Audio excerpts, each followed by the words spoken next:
తిట్లు, బూతులు, రోత మాటలు రాజకీయంగా చలామణి అవుతున్న ఈ రోజుల్లో ఏచూరి గారి హుందాతనం ఒక అద్భుత పాఠం భవిష్యత్ రాజకీయ నాయకులకనే మాట కూడా చెప్పక తప్పదు.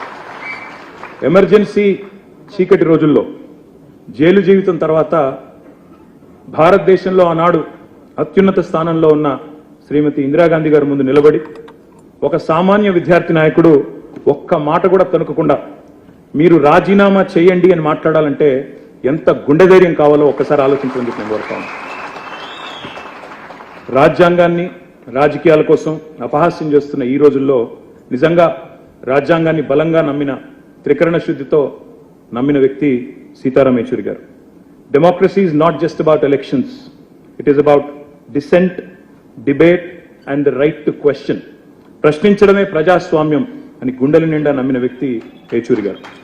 పదవులతోనే కీర్తి వస్తుంది అనుకునేవారు కొందరు ఉంటారు.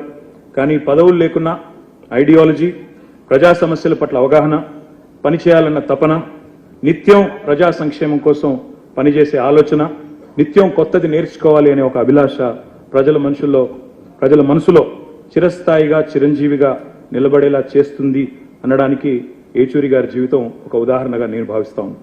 మా పార్టీలు వేరు కావచ్చు, మా సిద్ధాంతాలు వేరు కావచ్చు, మీరు గతంలో తెలంగాణ రాష్ట్ర ఏర్పాటు విషయంలో భిన్నాభిప్రాయాన్ని ప్రకటించవచ్చు, వారితో నాకు పరిచయం కూడా తక్కువే కావచ్చు. కానీ ఉద్యమాల నుంచి వచ్చిన బిడ్డలుగా మా బంధం రక్త సంబంధంగానే ఉంటుంది. తప్పకుండా ఆ భావన మాలో బలంగా ఉంది.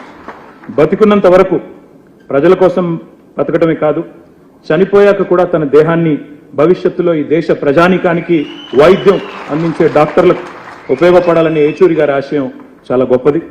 వారు గొప్ప మాట చెప్పారు, when democracy is threatened silence is complicity. అంటే ఒక మాటలో తెలుగులో ప్రజాస్వామ్యం ప్రమాదంలో పడ్డప్పుడు మన మౌనం అనేది చాలా ప్రమాదకరం అనే మాట వారు చెప్పారు. అందుకే ఆయన స్ఫూర్తితో రాజ్యాంగం అపహాస్యమైన ప్రతిసారి ప్రశ్నిస్తూనే ఉందాం, ప్రజా హక్కుల కోసం చేతనైన పోరాటం చేస్తూనే ఉందాం, ప్రశ్నించే గొంతుకలు అణచివేయబడితే వారికి అండగా నిలబడుతూనే ఉంటాం. అదే మనందరం కూడా యేచూరి గారికి మనస్ఫూర్తిగా ఇవ్వగలిగే నివాళి అని నేను భావిస్తా ఉన్నాను. నమ్మిన సిద్ధాంతానికి ఆఖరి వరకు కట్టుబడి పోరాడిన సీతారాం యేచూరి గారి జీవితం మాలాంటి కొత్త తరం నాయకులందరికీ కూడా ఆదర్శం. ఒక్క మాట చివరిగా చెప్పి నేను ముగిస్తాను.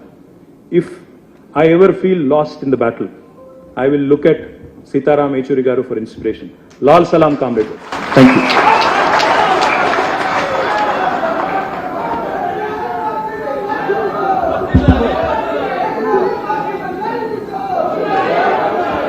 చక్కని ప్రసంగం చేసినటువంటి కేటీఆర్ గారికి మన తరఫున ధన్యవాదాలు తెలియజేస్తూ ఇప్పుడు పార్టీ పొలిట్ బ్యూరో సభ్యులు కామ్రేడ్ రాఘవులు గారిని మాట్లాడాల్సింది కోరుతున్నాను.